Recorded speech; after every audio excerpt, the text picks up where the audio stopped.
Is this the same plot as the Santa Claus? Is Ernest gonna kill Santa? Ask about Illuminati, since the charting upbeat ducks. Is it Disney mind control?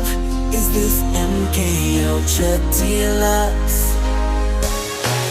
Go Disney, we go from real to real. Go Disney, Bohemian Grove and no more real. Go Disney, ask about Illuminati. Go Disney, we teach a code to everybody. Go Disney, the wish upon a star. Go Disney, you know not too far. Oh, go Disney, the new brand Pinocchio. Yeah, yeah. Go Disney, it's a boss overload. Go Disney, please enjoy the show. Ho, ho, ho. Merry Christmas. This year, what do you good boys and girls get? An episode of the Occult Disney podcast. Although, I don't know, for Ernest Saves Christmas, I feel like I need to do a slightly more nefarious sounding Santa Claus. I'm not quite sure what the tone for that is, though. He's like oh. He seems like a little bit scary. Probably because he's wearing like a tweed suit. I would have appreciated an Ernest impression, but I myself would never try to impersonate Ernest because I feel like you would just be trying to box with God. Yeah, that's my first thought was, can I do an Ernest? I was like, no, I guess I'll do a general stereotypical Santa Claus. You know what I mean? See, I can't even do that, right? I tried it. I can't do it. Like a Western. You're do like a John Wayne. That's kind of an like it. Like, you know what I mean? There you go. There you go. Okay. See, John Wayne's an easier one, and then I don't know. Ernest is, Jim Varney. You can't quite hit that vibe, right? Which is, I guess, why he did the character. Which is an incredibly talented Shakespearean actor that somehow only really found a huge opening in slapstick, physical impression comedy. Right. But in this movie, as in other Ernest movies, Ernest Goes to Jail is the biggie, where he has these other roles where he does get to kind of show his chops. So then you're like, Ernest, this guy's an idiot. Certainly the actor is also an idiot. And then you also get all these little scenes where he's actually, it's still broad, goofy comedy, but he's doing very different things, This one too, let's just get right into just Ernest lore, I guess, without getting too deep, but that this movie might not be, if you've never seen an Ernest movie, this movie assumes that you have. This movie assumes that you're already in on Ernest's character a little bit. It's not necessarily the one that sells you on the Ernest character, if that makes sense. Which is kind of funny because I haven't watched an Ernest movie. I saw Jim Varney recently, and not in the flesh, obviously, but I watched Three Ninjas High Noon at Mega Mountain, where he does a great villain turn. He's a lot of fun, that movie. So I have seen him in a movie recently, and Toy Story, of course, but but I haven't actually watched Ernest for a long time. By the way, real quick, Matt here, Paranormal American there. Okay, good. Introduction's out of the way. Just in case this is someone's first episode. Although if your first episode of Occult Disney is Ernest Saves Christmas, that is an interesting choice that you've made. Well, and also, why are we watching Ernest Saves Christmas on Occult Disney? A, because Touchstone Pictures, which is technically Disney's adult, non-Disney version of this. B, because it's Christmas. And C, because this movie, Ernest Saves Christmas, and I'll say, and an extension is the Santa Claus, which came after that. That was 94. This is 1988. I saw the Santa Claus for the first time 2 weeks ago. So watching this movie was extremely confusing. Oh, that's actually really perfect, right? Because it's the same movie. It's I know. That's what I was like. I was like, is this the Santa Claus again? And I have in my notes, is this the same plot as the Santa Claus? Is Ernest going to kill Santa? I'll do you one better than that. This, not only is it the exact same plot, but this is such an old motif. This is the same. If I can get conspiratorial really quick, the JFK King Kill 33, James Shelby Downard, that whole killing of the king ritual. It's rooted in this exact story. And I'm not even talking about, you can draw correlations, man, between the way that this story's structured and the way this old. No, it is literally in Frazer's Golden Bough, there's a chapter called "The Killing of the Tree Spirit," and there's a more modern take on this, which is called "The Holly King and the Oak King." The Holly King being Santa Claus, being someone that's represented by, you know, Christmas trees in the winter, and then the Oak King is sort of the midsummer king. And the entire premise is that when the Holly King's reign comes to an end at around Christmas, right, around the end of winter, that he dies of old age, and because he literally loses his magic and he has to be replaced by a new king that has new fresh magic. That is exactly what's happening in the Santa Claus and in Ernest Saves Christmas. They say Christmas. it directly, yeah. Of course, at the end of this movie, he goes back to being what, a 150-year-old man named Seth Applegate. What does he do? Yeah. Die in 2 weeks? Right. He was born in the 1880s or something, or like, yeah. So the version is technically the killing of the king is that the king dies. In Ernest Saves Christmas, he just reverts back into a mortal human being again, and then I guess dies of old age soon after, right? That's the implication, is that he goes from God or an immortal back into an immortal. But it's still the exact in the Santa Claus, he does die. It is a literal killing of the king ritual. It was an accident. Okay. Of course, have you seen the sequels to the Santa Claus? I don't dislike any of them, to be honest. Oh, they just get so whack because they're like, okay, we have to double down on really getting into the inner structure of Santa lore, which maybe this movie might have done as well if it, you know, had well, it does have sequels, but they're not Christmas sequels and involving Santa Claus, so they don't get that Ernest sequels. This is just the Ernest Christmas movie, is all it is. Yeah, and just for the listeners, we are doing 4 seasons of Ernest. We're going into winter, so it's Ernest Saves Christmas. Sometime in spring, we'll unleash Ernest Goes to Jail on you. In the summer, Ernest Goes to Camp, and next Halloween, you'll get Ernest Scared Stupid. I know that's not the order the movies came out in. That's the order that fits the seasons. And we're saving, in my opinion, the best for last. I do think that Ernest Scared Stupid is my favorite Ernest movie, maybe more for nostalgic reasons than reasonable ones. Yeah, I guess we should talk a little bit about our Ernest history. One, I work at a company called Ernest, if anyone's interested, so it's kind of funny. I was actually saying, what was I saying yesterday? Oh, I was talking about Ernest, and someone thought I was just talking like, I was like, yeah, Ernest is really cool. And someone thought I was like just getting real like Kool-Aid drinky about the company. I'm like, no, I'm talking about Ernest the Oral here. You get a promotion all of a sudden. You don't even know why. Yeah, we sometimes bring up that I'm a little older than you. So Ernest Goes to Camp was 87, I think. And I didn't see that in the theater, but we rented it like several times. And I love that movie. And I started, you know, like, I'd start renting Dr. Otto and compilations of Ernest commercials because you could do that, you know? And then Ernest Saves Christmas came out, I guess, when I was 10 years old, 1989. And my dad and I went to the theater and we hated it. I had a good time watching it last night, don't get me wrong, but just, I don't know, maybe it's because when I was like 7, 8 years old, Ernest was the best thing ever. And by the time you get to 10, you're like, wait, I'm smarter in this. But Ernest Saves Christmas, a movie I enjoyed watching last night, is the first time I might have gone to a movie and been like, oh, maybe not every movie is the best thing ever. I think I was 5 or 6 when I saw it when it first came out. So I probably enjoyed it as much as I probably could. It was sort of like the perfect demographic for this type of Ernest comedy. And I also, watching this movie, I kept seeing what I like references where other people are like, for example, the movie starts out with Ernest driving to the airport, and it's actually to the real Orlando Airport MCO, like an 88 version of it, but it's still the MCO airport. And the way that he's like driving and whipping around, he's got the guy in the back that's kind of scared and he's doing weird faces and voices. I was like, this is the scene from Dumb and Dumber when Jim Carrey is driving the lady to the airport because she's going to miss it. And he's like not watching the road and like every single beat, even down to making weird, silly faces. It almost feels like there wouldn't be the Dumb and Dumber limo scene without Ernest Saves Christmas taxi scene. Oh, that makes more sense. I was thinking about Collateral.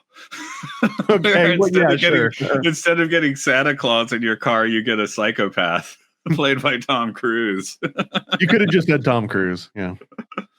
Yeah, well, but Vincent in the movie is a special kind of psychopath. That is, we have to distinguish him a little bit from Tom Cruise. He's a different kind of psychopath. This movie also, there's some nostalgic bias that are tying in. So for the record, I don't know if this is a great Christmas movie. I don't even know if this is a good movie, let alone Christmas movie. I like Ernest, so it gets a pass. And then there's some nostalgic points to it. For example, the girl in it, which for some weird reason, her character's name is Harmony, but her real name was Noelle. Why wouldn't you just let her use her real name, Noelle, in a Christmas movie? Anyways, she has this like. Yeah, my first note is Brewster. Harmony Pokey Brewster. Yeah, Harmony Star is like the most porn star name ever. So, who knows how she was running tricks. And plus, if your name's Noelle and you're in a Christmas movie, is it that hard to just be like, let's just recast the name as Noelle? It's perfect. But I was going to say, like, she has the exact Punky Brewster aesthetic, which it's a snapshot in time. There's so many things. As I'm watching this movie and he's doing these John Wayne impressions to this girl, I'm even thinking, like, is she getting what this impression even is? Does this girl watch enough John Wayne that she gets that he's doing a John Wayne voice? And then I'm thinking, wait, is anyone in 2025 watching this for the first time even getting that he's doing John Wayne voices?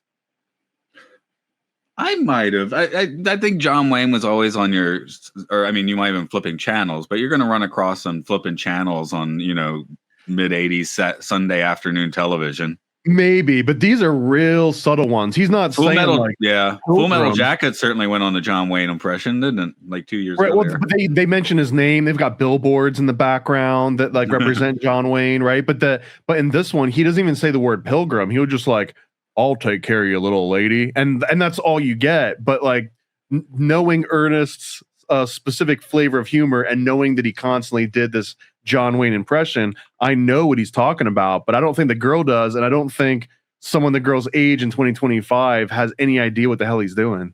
Well, 6 years later, you basically have Tom Hanks doing Woody in Toy Story, doing a one step removed John Wayne impression, where he's still kind of doing one, but it's like, this is for people who definitely don't know who John Wayne is. And also, I feel that John Wayne's grandfathered in. He seems like the kind of person that would be canceled if he was still alive long enough to be canceled. The other thing with Elvis is, why am I saying Elvis now? I'm just like ripping off all the band-aids. Is there an Ernest Elvis movie? That would be such a missed opportunity. Well, we get Boba Hotep with Bruce Campbell doing an elderly Elvis. That's kind of fun. Okay, yeah, Mummy Elvis. That's your consolation prize. No, I didn't notice that his taxi is also number 69, so I thought that was funny. Yeah, I guess so. They knew what they were doing. There's so many scenes in this that all take place in Orlando, and I just had to make a note that it's legitimately all in Orlando. I think the entire movie essentially was shot in an old Orlando Children's Museum, which isn't the same thing anymore. Now it's like a Shakespearean play thing, which I guess Ernest would actually probably appreciate that. It's at the actual MCO airport, even though it looks wildly different.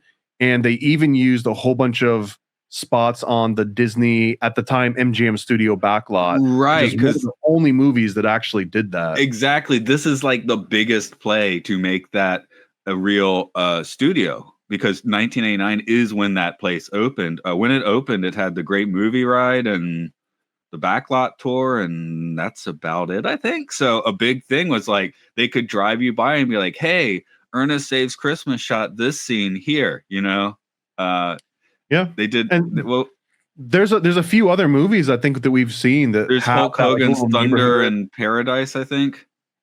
And here I've got a little bit of insight as to how this all operates, and I'll just do like the quickest, least boring version of this. But the reason why it doesn't happen anymore, the reason why they even built MGM Studios and wanted to start shooting movies here and were enticing people, is that they'll do it for like 10 years, and then they hope that enough people build up their businesses that rely on Florida or Orlando to be a place to shoot. And then they'll rip out all the tax incentives. And then the idea is like, well, if you spent the last 10 years of your business setting up roots, you're not just going to up and leave and go and shoot in Atlanta just because Atlanta's got better tax credits. Unfortunately, that's exactly what happened. And after Disney, or after the Orange County government decided to like remove all of those tax benefits that they were originally giving people in the 80s through the late 90s, it left and it never came back. And that's when the back studio shut down. That's when they replaced the animation buildings with like the Star Wars rides. It was a death knell, and they really overplayed their hand. They figured if you build it, they will come, and then if you drop the tax credits, they will stay. And neither of those things ended up being true. Well, they never made much here. I mean, it was the Hulk Hogan show, probably a few other things, but they didn't do much. Even the Universal version, a few miles away, they did Nickelodeon shows there. Jimmy Buffett's Fruitcakes, you can see that video was clearly shot there, and that's there about was it. A handful of game shows that were shot on the MGM studio backlot that weren't necessarily like Disney game shows, but again, it was never enough to turn Central Florida into Hollywood, which was what they were originally trying to do, and they gave it a good 10 years and it just didn't pan out.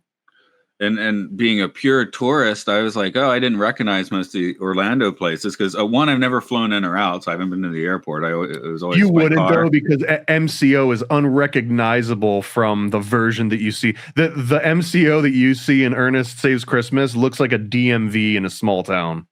Right. But yeah, I've been, I've been like iDrive, I've been to Universal, I've been to Disney. I haven't really been to Orlando, when I actually think about it.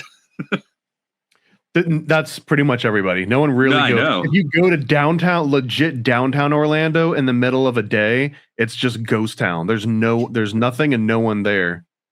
Ah, okay. Conversely, Atlanta now was very different because when I was growing up, Atlanta was a ghost town in the middle of the day, where when I was in Midtown a few weeks ago, or 2 months ago, whatever it was. But I was like, oh, it actually feels like a city now, which it never did when I was growing up. So, props to Atlanta for that, I guess. I agree with that. I think things are closer together in Atlanta than they are. And another good point is that in this movie, one of the things they do is they sort of change how far away places are. So they'll be at the airport, and then they'll be at the science museum or the children's museum in this one. And they make it seem like they can just run from one place to the other. I mean, we're talking like two completely different ends of Orlando in this case, which is typical of movies, but it's just one of those things that you might actually be able to do that in other cities, not in Orlando. Oh yeah, anyone from Atlanta watching Baby Drivers, like you cannot get from Buckhead to wherever they go. It's someplace far away in that quick a time. So there's other things. Yeah, you can't do that.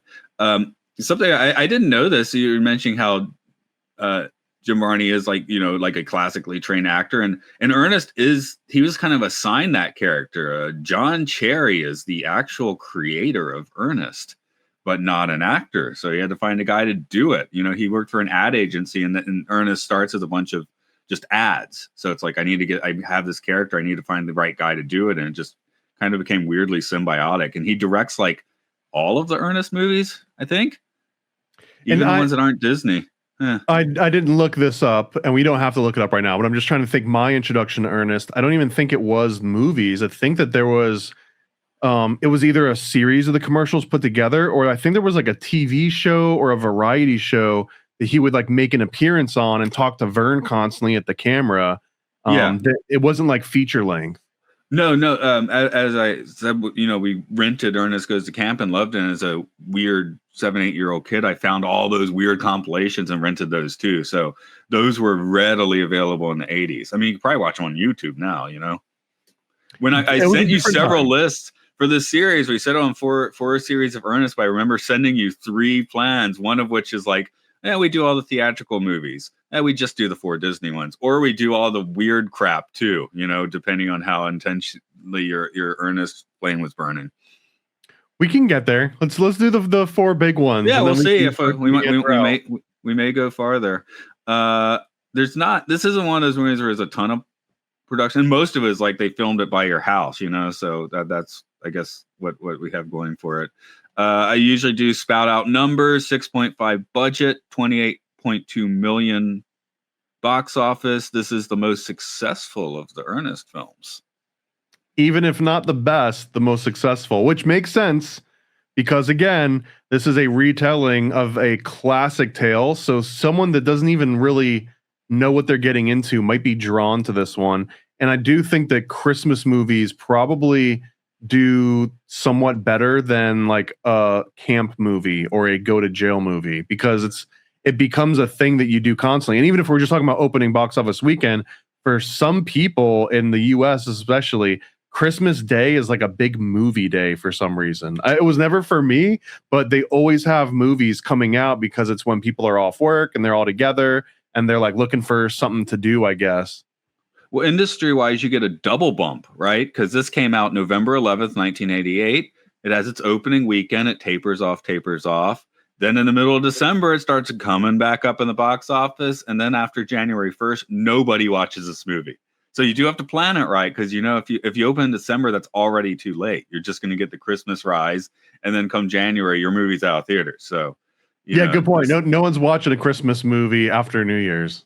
I was surprised that people watch it until New Year's. I just assumed people would stop watching Christmas movies after December 25th, But you got the week off. I guess you still might go. I don't know, though. You've opened your presents. Isn't it depressing to go see a Christmas movie after you've opened all your presents? As long as all the Christmas trees are still up and they're not at the end of everyone's driveways in the garbage. Yeah. I guess I've just been living in Japan so long where Christmas is more like a Halloween sort of holiday. And December 26th, anything Christmas is gone.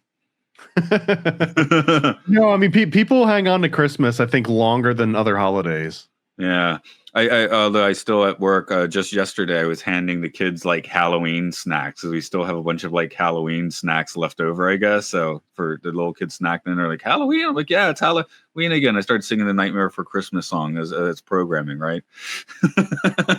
Which is also a blend of Santa Claus and Halloween. Right. No, that one doesn't kill any kings, I guess. He just kind of they're all dead. They're all dead. Yeah. Everyone's dead already. They're all dead. Okay. Let's see. Those are the killed kings. Yeah, I'm basically having said all those numbers. Okay. Well, no, sorry, that wasn't a thought. Anyway, that's about all the info I got on like how this thing was made. I mean, there aren't like exhaustive tomes on Ernest Saves Christmas. Like before this, we were doing the Evangelion episode where I had to basically read a book of production stuff before the episode. This has like 5% of what that had. You know what though, man? I feel like when you're making an Ernest movie, as long as Jim Verne is doing his thing, right? Then like you don't necessarily need production. You just need him to do his thing. Yeah, you did just call him Jim Verne, though. I have to throw that out there. Oh, well, whatever. It makes sense. Yeah. He's got Verne. Yeah, no, I got it. Maybe this is why I was disappointed by this movie in the first place. And I did notice it last night, too. Ernest isn't in this movie that much. I mean, Jim Varney's not. There's lots of scenes he's not in. It's not about Ernest, right? This movie's about Joe, some random schlub that is like... I don't really get why he's the one. He kind of creeps me out. In fact, Santa creeps me out. In fact, the very beginning of this movie, it's all just about this old dude walking around in an airport and winking at children when their parents aren't looking. And it was creeping me out a little bit. Maybe Santa has in the Ernest universe, Santa does need to be like a little creepy, because Joe, the actor, is also like, he doesn't seem that charming, and then actual Santa, or the current Santa, also he's not that, like you said, he's giving creepy winks. He's not charming about it. No, because he's starting to become senile, right? So the premise is, instead of in the Santa Claus with Tim Allen in 94, that one Santa dies and Tim Allen has to replace the dead Santa. But in this movie, Santa is becoming senile and he realizes he's forgetting names, he's forgetting his magic, he's losing his magic. And he basically needs to retire, and he has to find someone that's going to fill in. And the whole time, if I've erased my mind of like how I knew this thing was going to end, in my mind, I'm like, Ernest is going to become Santa. He has to. Ernest is going to become Santa Claus. That's the only thing that would make sense to have him top billing. And it's not. It's about Ernest helping Santa help this other guy that doesn't really have a lot of screen presence. No offense to the actor. Wearing a fake beard, and the only thing that I can tell is just because he's fat. That's the only reason that he makes a good Santa, and he reads to children for free, I guess. The actor was Oliver Clark. I was just checking if he did something amazing and besmirching his name. Still alive, but he didn't really. He's like he was in a couple episodes of MASH. He's in the Golden Yeah. Girls, so it's not. You know what? The same thing for the girl Harmony or Noelle. Because I was like, man, she looks familiar, but I couldn't recognize her. The other big thing that she was in was the Amy Fisher story. As Amy Fisher, I believe. It did seem like they were trying to star turn her a little more, like, oh, maybe she'll break out. Which, I mean, she didn't suck in this movie, but she was, like, she didn't like break out or anything, right? I think she absolutely held. This is not a movie critic show, but I think she absolutely held her own, playing opposite of Jim Varney. She's essentially the co-star in this movie. Maybe Santa is, but it's like she's the sidekick. And I think she holds up. She, even when Jim Varney dresses up as like the auditor, and he's kind of like like laughing with like lots of teeth in his mouth. She's like next to him. She dresses up like a schoolgirl or something. That her daddy is the warden, her daddy's the governor. And I think they play it off well. Like the energy between the two of them, she doesn't get overshadowed. One more thing on Oliver Clark. I went to his wiki, and the photo of him is from 10 years earlier. And I'm going to put it in the chat, but try to imagine this. He looks like a mix of Rick Moranis and Josh Brolin. Can you imagine that? I will. I'll imagine. Okay. You might have to imagine it because I'm not able to copy and paste the picture. But if you go to his wiki page, I was like, this is a weird picture. He looks like halfway between Josh Brolin and Rick Moranis, which doesn't make sense. I think the movie careers, aside from Jim Varney, but the movie careers of everyone else in this movie panned out the same way that Orlando's movie career panned out. Okay, yeah, that sounds about right. Douglas Seal as Santa Claus, who, by the way, is too skinny to be Santa Claus. Come on. Where's his bowl full of jelly? He wasn't a horrible Santa Claus. No, he seemed more like a aggressive businessman, though, to me, somehow. Like he seemed a little raw to be Santa Claus. Well, because he's got dementia. Yeah, okay. If you want to throw the dementia on it, that's fine. Again, I'm crosswiring with the Santa Claus. Actually, we can do the Santa Claus on this. That's just as much of a Disney movie as this is. So that maybe next Christmas we'll actually hit up the Santa Claus. We'll have to do like all three or something like that. All three of them. That's right. We have to do all three because they having gone through them recently, they just get so much more insane. And we'll figure out a way to get Home Alone at some point. Who knows? Yeah, that's Fox. Well, hey, Fox owned by Disney now. Yeah, Disney we can do them all. On a long enough timeline, Disney owns everything, so technically we can just get ahead of the game and do every movie that we ever want to do. Because was it Netflix is supposedly buying Warner Brothers or Paramount or something, so Disney buys them, and we got one big media company to keep everything simple. There's a silver lining here. It means that more occult Disney episodes if one conglomerate swallows all of media and runs propaganda for the whole world. Then we'll have to just call it everything. A couple other references in this movie, and I know that this might not be a direct influence, but I need to point out that the scene where they look into Santa's bag, Jim Varney does it first. He opens the bag and light shines in his face, and he's like, "Oh my God, like what's in here?" That predates Indiana Jones, I believe. It predates the movie Seven, What's in the Box. It predates Pulp Fiction when they open up the box and the glowing. So I almost feel that this is I have an earlier one for you. What is it? There's a Twilight Zone episode with one of the honeymooners, not Jackie Gleason, the other guy, and his name's just like escaping me. Anyway, he's like a drunk Santa or whatever, and I think he has a glowing bag. I'll have to double check. But let's still TV. We're mentioning movies here. Okay, so we were talking about movies. I'm sure that Ernest Saves Christmas did not invent the motif of opening up a thing on camera and you don't see in like light comes out of it. But I'm just saying that. Oh yeah, there's some French New Wave films. The Pulp Fiction one actually is supposed to be a reference to like a 60s French New Wave film, by the way. But so it's happened before, but not necessarily with a Christmas sack. There's another one, too, that we don't get a visual on here because they didn't have the same budget as Terminator 2. But Jim Varney is describing or Ernest is describing how he thought Santa worked because he didn't have a chimney. And he's like, yeah, Santa morphs down into this like molten liquid, and then he goes through my air ducts, and then he like sludges back out through the air ducts and reforms. And I was just thinking that he literally just described the T-1000 and the Secret World of Alex Mack before either of those existed. He could also be wrong, so it is Ernest P. Worrell telling you this. But he said it. But he said the thing before the other. Anyways, I just thought that it's interesting how prophetic this random mid Ernest movie from '88 really was. The Santa's license says he was from Prussia, which I guess is that's where the original guy was from, right? Seth Apple, whatever it was, Applegate. But yeah, I was just like, Santa's from Prussia. That's a weird specific thing to say. I mean, you'd think his license would say North Pole, right? And also, Seth Applegate doesn't sound like the most Prussian name in the world either. Yeah, maybe Applegate's a translation from the German, I guess. Why are you speaking Prussia? Where was Prussia? I guess, but this is he said 1880s is when he took over the role of Santa. Right. So yeah, I just thought his current license should probably show the North Pole and not Prussia. So kind of a weird thing. Good. Big Marine banner. They want you to join the Marines in here. The airport annoyances do feel accurate, especially today.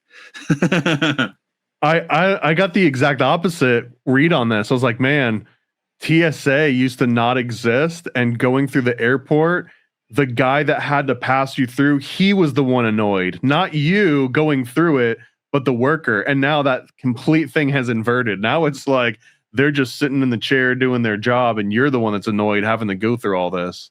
Well, my most recent air journey was done during the shutdown. So yeah, nobody cared in security. They weren't getting paid. What else did I got here? Oh, here's something that I don't think you would find on the IMDb blooper page or like the inconsistencies page. But at the very beginning of this movie, when Ernest goes to the children's museum at first, they come back the next day. And in that second scene, a huge blood vessel popped in Jim Varney's eye, and it's filled with blood. And it looks like they try and keep that side of his eye off the camera. But it was just a weird little thing that I noticed that maybe you wouldn't have noticed in the theatrical release in '88 when you're watching it on like an old film strip or like a CRT.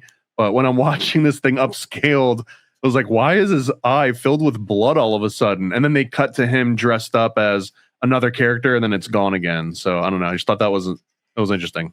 So they didn't quite get his good side. I do like when Santa tries to pay with his own money, because I try to do that sometimes. I have my own money here. So I feel like in the States you could get jumped or arrested for doing that.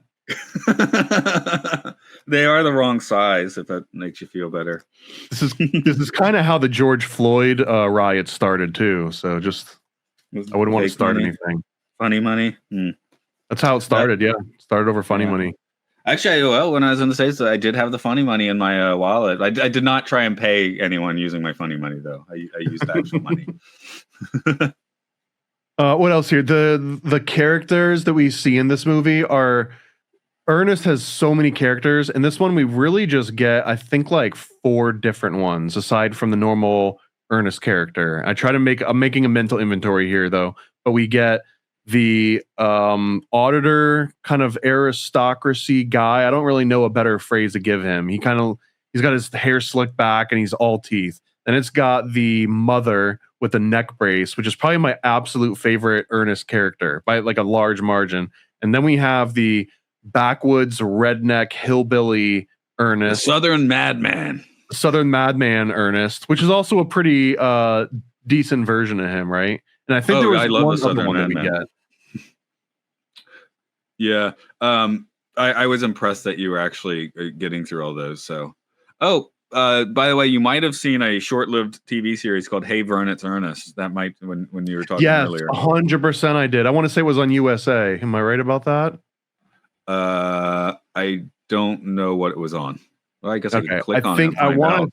I think that I saw. Anyways, CBS rerun on the Family Channel. What you said USA? I thought it no. was USA. I could be It wrong. might have been, but CBS, one season in the Saturday morning CBS. Okay, that sounds familiar. That does sound familiar.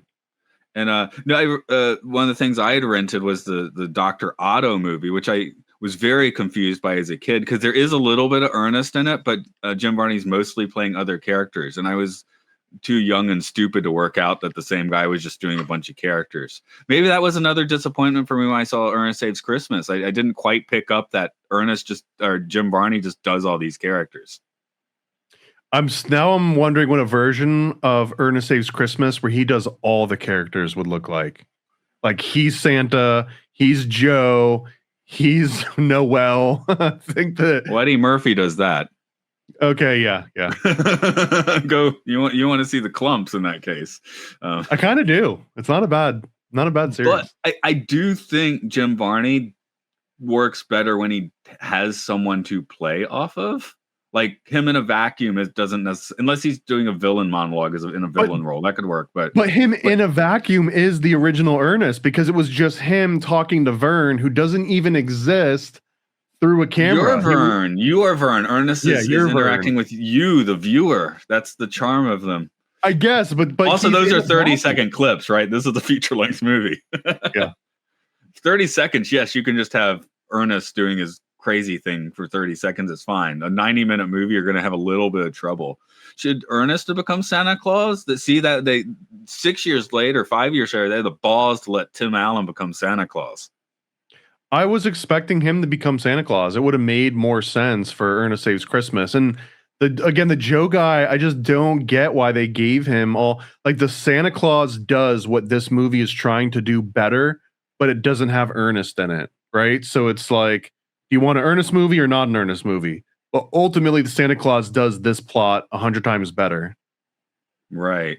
Although that movie looks like hot garbage. It was done by a TV director who, not that Ernest Saves Christmas looks particularly good either, but the Santa Claus looks like gray crap most of the time because we had a sitcom director who had no clue how to make something look cinematic. Don't know if I've seen it since the 90s, so maybe we'll have to do a rewatch and really put these back, because again, these are the same exact story, so it would make sense to watch them back to back and then see what the comparison is. And again, let me just point back out, since it's a cult Disney, that this is the retelling of the Killing of the King ritual. And that's the thing with the Christmas movie. We tend to compartmentalize those, like, oh, Christmas movie, that's like a different thing. But those tend to be some of the most, not like top box office there, but Christmas movies are generally quite successful and everybody sees them, Like more people have probably seen Santa Claus than, I don't know, like Star Wars. Maybe not, but well, it's just on your TV, like around that season. You've seen bits and pieces of it, even if you didn't see the whole thing, right? Where like Star Wars, you have to be like, I want to go watch Star Wars. Whereas the Santa Claus, you're going to see it no matter what, And I've never in my life ever had that thought, I want to go see Star Wars, but I have had, I want to see a Christmas movie that has Santa in it. Sure. One of the more fun, cracking the Santa movie is hard to crack. The Christmas movie's easy, but the Santa movie can be difficult. Again, when they have to do sequels with the Santa Claus movies, that's where it just gets wildly entertaining in a weird way. Because a few years before this, because was it De Laurentiis or whatever, or was it? Anyway, the Superman movie. After they did Superman, they're like, what other iconic character can we make into a cinematic thing? And they went with Santa Claus and made like Santa Claus the movie, which was a massive flop. That didn't even sound familiar to me. Oh, it's weird. Superman the movie. Sorry, I just want to make sure I always mix up the producers, and one of them made Flash Gordon and one of them made this. It's the a Flash Gordon Santa movie sounds good. Yeah, sure, I could do that. Why am I not finding their names here? Okay, I'm going to quit looking for that. But Santa Claus movie. I'm going to have a quick gander at that. That's a movie that like no one has seen, I think. It came out in 1984. Had massive, like they had a breakfast cereal and stuff based around it, like real major push for. That's how you know a movie's really good, if there's a breakfast cereal. Right, but the breakfast cereal came out before the movie came out. That's where you're hedging your bets. $30 to $50 million budget, 23.7 box office for that one. So that one just ate it. Salkin, that's the name I was looking for. That, yeah. So it is, and then this is another one where it's like, how do we actually make Santa a character sustained on screen for an hour and a half? You know, it's kind of difficult.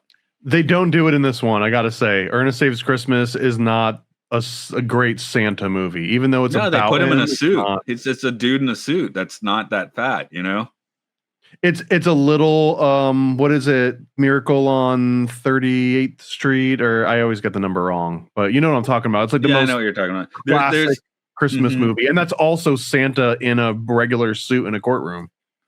Yeah, so this doesn't have that. Well, it has a little. It has a police station. We don't get him in the courtroom this time, but you got to get Santa in with the police. I mean, there's just no way around that. Well, and not just the police in this movie. He gets locked up with a bunch of weird looking criminals in the 88, including one guy that has a eat 'em raw midriff shirt and a very tan, like an entirely tanned body with lots and lots of pubes all over it. I just thought it was such a very 1988 Orlando prison thing. Very like three different niches intersected together. It is interesting. I guess they were just like, we have to use the studio. So, but the Christmas movie in Orlando does not seem like the obvious choice. No, it does. You usually want snow in your Christmas movie. A little bit of snow, at least, right? Here's a interesting Christmas Santa. I mean, they get the snow Like- at the end, but it's magical, right? I want to understand how this works because this is like more canon rules of Santa. Because early in this movie, you see the real Santa, and he meets this Joe guy, this guy Joe that reads stories to kids, and Santa's essentially has picked Joe to be the next Santa. He's going to. Well, be they the say one he has that a opens the local game. TV show, right? He's got a local TV show, and he meets them reading to kids in like a hospital or in like a library or so in the children's museum. But the Joe is conflicted because he's being offered a role in a Christmas movie where he's going to be the feature and he's going to make all this money and it's going to be his big break into Hollywood. And he has to balance that with this crazy guy telling him that he's Santa and that he's going to make Joe the new Santa. And I guess the main thing that Santa's telling Joe, like, don't shave your beard. And then the movie exec is like, Joe, shave your beard. So the whole thing comes down to whether or not Joe's going to shave his beard. But at the end, he does shave his beard. Spoiler alert. I'm sorry if I ruined that for anyone. He shaves his beard so that he can be in the movie. But then he changes his mind. And when Santa magically transforms him into the real Santa, his beard grows back. So I was just thinking, why the hell does Santa care whether or not Joe shaves his beard at the beginning if he knows that Santa magic makes him regrow it instantly anyways? Because when it's Santa magic, it's just like an AstroTurf beard. He's like, you got it now. Just keep it, man. Just have the real thing. You don't want an AstroTurf beard. So I guess, but ironically, his quote unquote real beard was an AstroTurf beard in this movie. It looked so fake. And that when he transforms him, the fake Santa beard looks more real as a beard. that's the magic of Christmas. Okay. But I have such a weird thing on Christmas now because like we're in Japan. We don't put up a Christmas tree. We don't really even give presents anymore, but I spend all week at work wearing a Santa suit and playing Christmas songs. So in some ways I do more Christmas than most people. I love Christmas, not because of, I mean, partly from the nostalgia, of course, but I think it is the most symbolic and most relevant holiday out of any of the holidays. Like all of the symbolism, even if it's not really Christ's birthday, it's him on the cross being resurrected. And that I can go on a whole wild tangent on this one, but essentially that people are like, Saturnalia, right?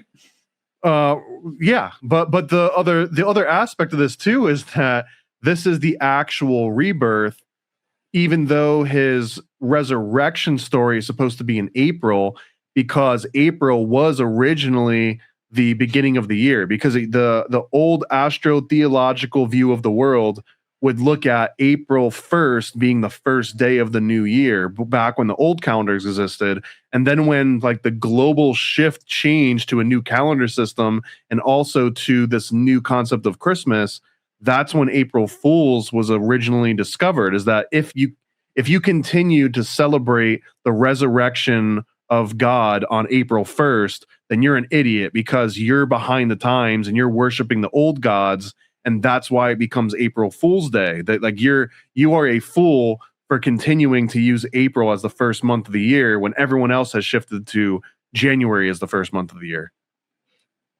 In some ways, Japan's like in a lot of ways, April is the start of the year in Japan still. The calendars do say January 1st where it's supposed to. We celebrate the New Year's holiday then, but it's just conventionally everyone's like new things start in April. New school year, you get a new job in April, you make your big changes in April.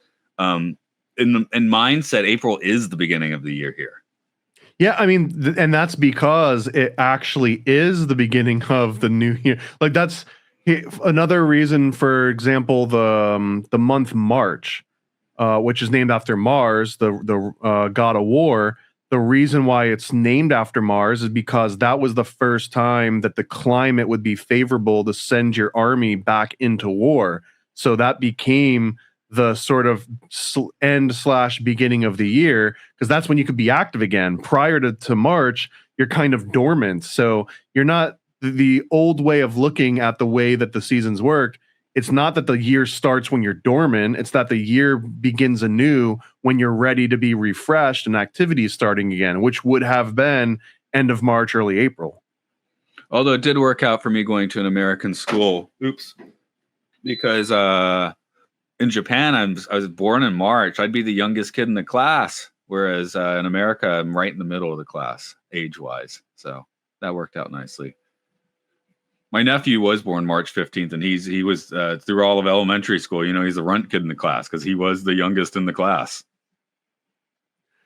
There was one other thing in this movie that I didn't fully get. I mean, I understood what they were going for, but it's that they're trying to show how pure of heart Joe is, the guy that Santa is eyeballing for his replacement.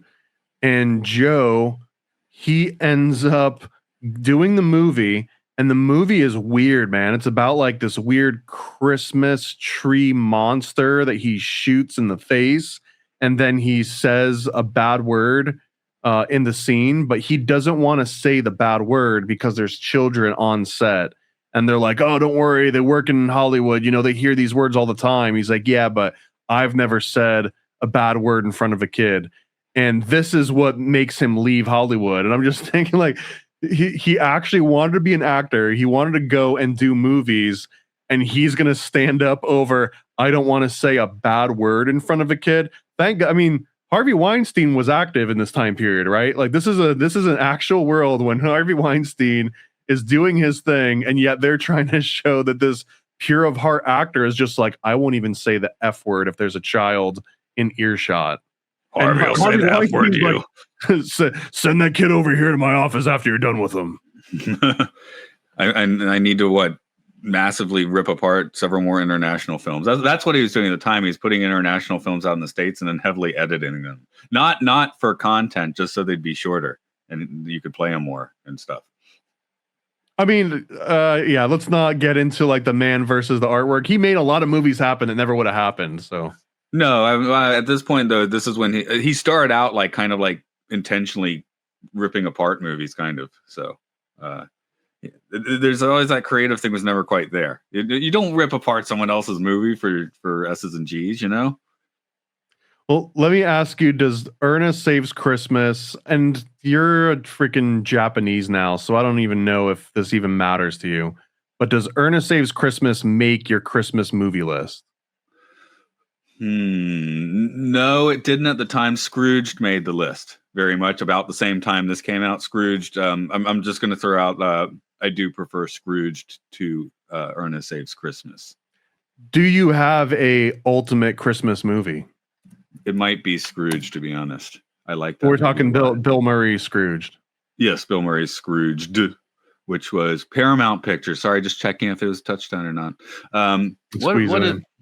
Other than that, I mean, you could always be, you know, like you could give the contrarian answer, like it's Die Hard. But I think we need to talk about actual Christmas movies here. Yeah, no. If I want to get like all snarky and like not be serious, I'll say Silent Night, Deadly Night, which is one of the first truly gruesome horror movies that I'd ever seen, and it just happened to be Christmas themed.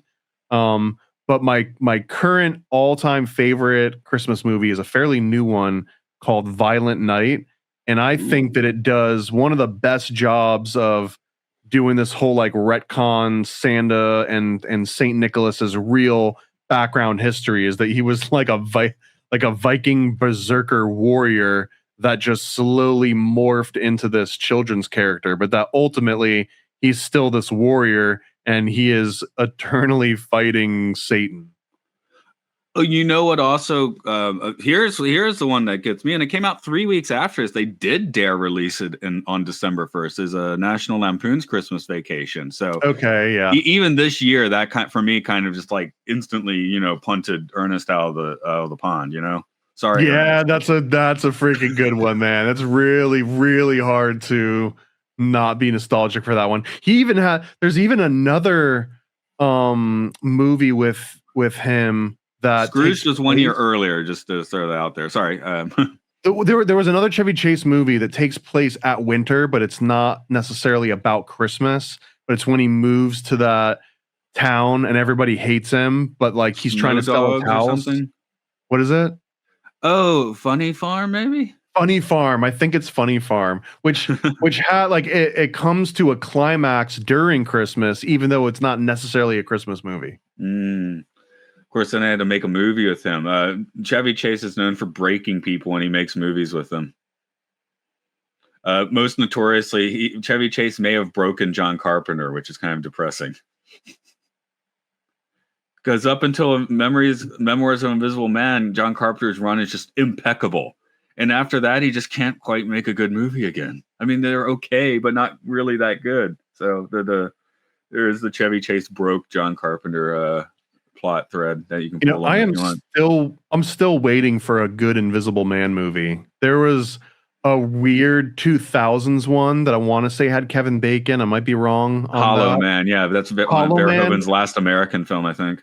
It was interesting, but not a good movie. It was like visually, it had some like interesting parts to it, especially when there's like this gorilla that they turn invisible and you can like see him slow. It's like old CGI now. There was another one recently called The Invisible Man, I think, that had the lady from Handmaid's Tale and also from Mad Men. I'm blanking on her name.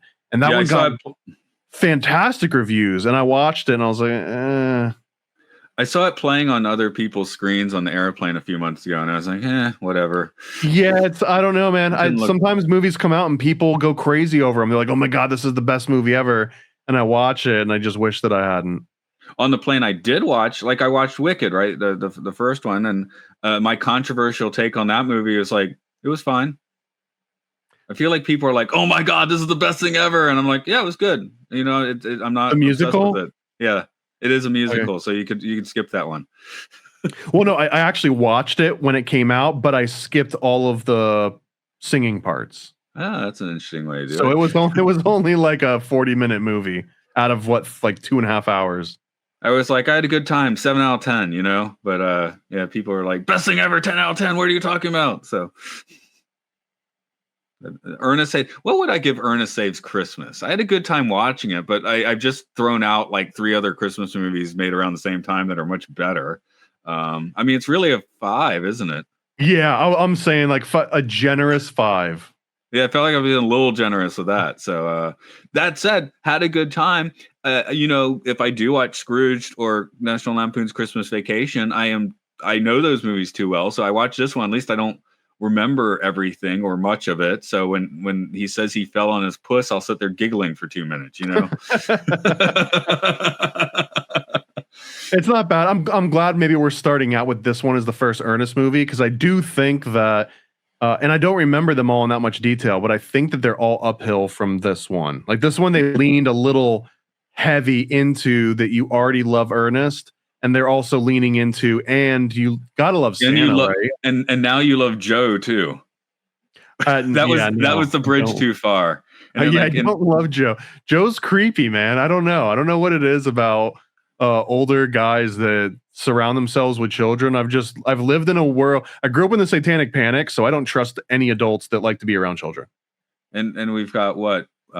Wish Hallmark.com Punky Brewster for you at 5 years too late. Yeah, that was weird. I mean, Punky Brewster. Brewster was like already like pretty far in the past when this movie came out, and they like when you mentioned, I was like, oh yeah, that was absolutely what they were doing. Well, it wasn't necessarily her, but it was that aesthetic, which was pretty. I mean, that was a pretty straightforward aesthetic of like having little toys in your hair and like the side braid. Yeah, when I looked her up though, it's like she was actually 17 when she did this movie, which is I'm like, I would at least get someone that can be there all day and without or maybe there's like not paying attention to labor rules. I don't know. It's like just hire someone 2 years later. You don't have to worry about the labor rules. I still don't know why they didn't rename her Noelle. That seems like such a dumb thing to not take advantage of. Oh well, these things happen. Well, anyway, I guess your big take on this is the killing of the king. And did you? I feel like you might have more to say about that. I mean, how long do you have to talk about Frazer's Golden Bough? It's only the most important book series of all time, which is also somewhere around 7,000 pages unabridged, I believe. Oh, so okay, that explains why I have been contemplating. I don't know if I'm going to do it, but I've been contemplating doing a series, maybe just a short form series called "Let's Read James Frazer's Golden Bough, the unabridged version." Yes, all of it.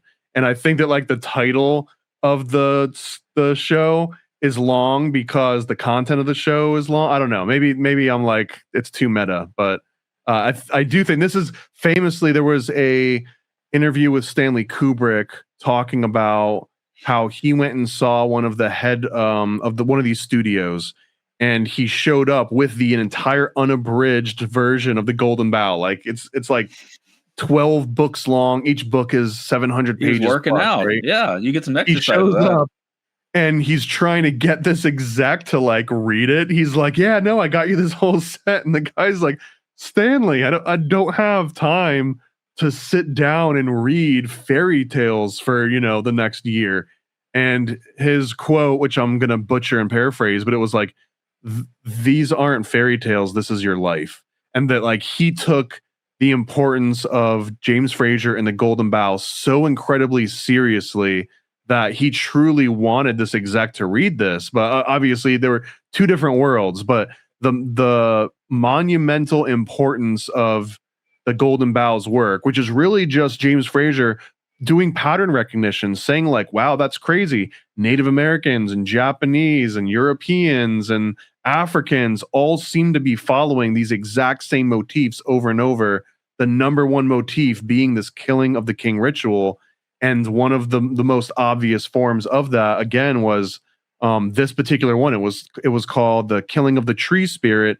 And the trees were the holly king and the oak king. It's the holly tree basically dying and then making way for the oak tree, and then vice versa. It's this yin yang back and forth. So I dare you to find a better representation of that than Santa dying or retiring and having to find his replacement, especially because the Golden Bough motif that he points out is that almost always the newcomer is a fool, that he's completely unexpecting what's going to happen. And very often he's a mortal trying to take the place of a god. And then over the course of him taking the place of a god, he himself becomes a god. And then that cycle just repeats every single year. So essentially, there should be a Ernest Saves Christmas again where Joe is retiring and he has to pass it on to some other creepy guy that's reading kid books. Well, it has to be 100 years in the future anyway, but it has to be science fiction. Although, yeah, this movie passed up the opportunity to make Ernest into a god. There's a flaw, if nothing else. I mean, yeah, I do. Like, why not make Ernest Santa? What the hell was the thinking behind here? They could have cut Joe out of this entirely and just made it about Ernest becoming Santa. And I can't imagine this being a worse movie for it. If we're giving it a 5 and we're looking through rose-colored glasses and kind of boosting it up by at least a point, right? We're giving it a half a point from a 4.5 to a 5. I can't see how this would have gone down to a 4 with more Ernest. Yeah, for sure. I was sitting here thinking though, was what you're saying with the Golden Bough though, sort of not to have my John Lim bigger and Jesus moment, but Santa Claus in Western culture basically is, or subconsciously, he is our King of Kings. Even if you're very religious, if you think of who's the king that rules over all of us? It's kind of Santa Claus. He rules over all of December. I think Santa Claus also is the even as an abstract archetype, right? Trying to explain a child Jesus dying for your sins and original sin and like salvation, it gets murky, right? Like there's a lot of ways to interpret it, and once you start getting in the nitty gritty, a lot of it doesn't line up. But if you take that exact same concept and instead of trying to tell a kid about heaven and hell, it's more like you either get a present or you don't. And it happens on this day of the year, on December 25th. If you were good, you get a present. And if you were bad, you don't get a present. It is the most direct analog. It's the foundation that you can teach kids about morality in general. And like, this is how religion works. This is how the afterlife works. But you can't really describe the afterlife to a freaking 4-year-old. But you can say, you're either going to get a Nintendo or you're not going to get a Nintendo. Like they understand that level. So I think that the Santa motif, that's probably why it's like my favorite holiday, because it's so direct. It's like you don't have to understand it to feel the effects of it and to understand what it's supposed to represent, because it actually plays out in a very practical way. Did you ever get coal for Christmas? As a joke, yeah, there was like the little the little it's got to be in the stocking once. The stocking. The stocking has the coal. Yeah, the skull goes in the stocking. Okay. Did you do something bad that year? No, I mean, well, every year, but that was just kind of like normal. You got another thread that you would like to pull on? We'll save the golden bough for the next time. Okay, well, we'll be saving golden bough. Every Ernest movie, I feel there's going to be a golden bough connection. Well, we'll see what happens in jail. I hope so. Camp? He's going to take over. We've already seen Ernest in jail. Oh, yeah. They're repeating themselves. I have seen, that's a weird thing watching these movies. I have seen them all. It's just I haven't seen them for 30 years. So it is kind of like a weird fever dream watching at least this one. Yeah, these kids today don't know what they missed. Camp's going to be real weird because I know I watched it a lot as a kid and have not seen it since like it was 1980 something. So that should be very interesting to view. And I'll say Ernest Scared Straight is my Hocus Pocus. That is my Halloween Town. Okay, we'll see if people agree by listening next October. Then, stick around. Watch every single episode from now until October. People came in for those two. Shall we wind this one down for today? Then, you do your plugs first. Okay, I'll do my. I just one more quote: Santos Claus, and then my goodness, my sack. I had to write down that quote. All that sack talk got pretty funny after a while for me. Anyway, what's up with me? It's, of course, around Christmas time. I'm just getting into doing Jordan Peele's Twilight Zone on Time Enough podcast. If you're like, what about the original show? We did all of those, and you can hear those back in the feed. Then we're talking about the animated Planet of the Apes, Return to the Planet of the Apes, over at Podcast 1999. And then, I should mention this, over at Films and Filth, where we usually do very high-rated and very low-rated movies. We got halfway through our list and decided to take a little vacation. It's now Fast Films and Furious Filth, where we will be covering all of the Fast and Furious movies. And we're now to the ones that I've never seen, because I'm a first-time view for most of them. So we're doing that. How about over on your side? I don't know. I'm hoping that I do get this edited and uploaded before Christmas. So if you're watching this, we also have the Under the Dock series, which I'm also hoping to edit and have up for December, because we did a bunch of Christmas related documentaries. Some of them fun, some of them not so fun. One of them, for example, is about a family that tries to survive the entire month of December without consuming or using anything at all from China, which sounds as hard as it's exactly as hard as it sounds to do, especially in America. And then there's another one about a girl that dies on Christmas and no one finds her body for like 3 years, and then she's melted into her couch. So if you want some great holiday cheer, something to keep you up for those drives back and forth to grandma's, go and check for Under the Docks anywhere you listen to podcasts, or just subscribe to Paranoid American Podcast, and you'll get it automatically on Mondays and Tuesdays. All right. Merry Christmas to all then, even if it might be a little late. And I'd like $1 million in small unmarked bills for Christmas. And all American stickers, cryptids, cults, and killers. We got all your favorite conspiracies, all of that and more on our sticker sheets. Paranoid American stickers, they'll make you smile and snicker. False flags and secret societies, all of these and more on our sticker sheets. Explore the unique with Paranoid American sticker sheets. Unearth tales of cryptids, cults, and mysteries through each sticker. These won't last long. Get yours now at paranoidamerican.com. And all American stickers, cryptids, cults, and killers. We got all your favorite conspiracies, all of that and more on our sticker sheets. Paranoid American stickers, they'll make you smile and snicker. False flags and secret societies, all of these and more on our sticker sheets. What the heck are you waiting for? Discover the extraordinary with Paranoid American sticker sheets. From cryptids in the night to cults out of sight, each sticker is a unique find. Get yours now at paranoidamerican.com. Paranoid. Yo.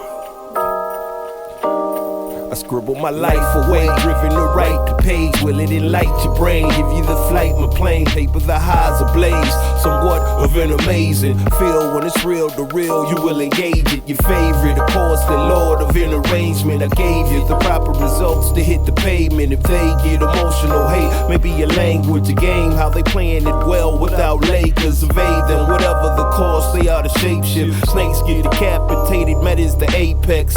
Execution of flame you out, nuclear bomb distributed at war, rather gruesome for eyes to see.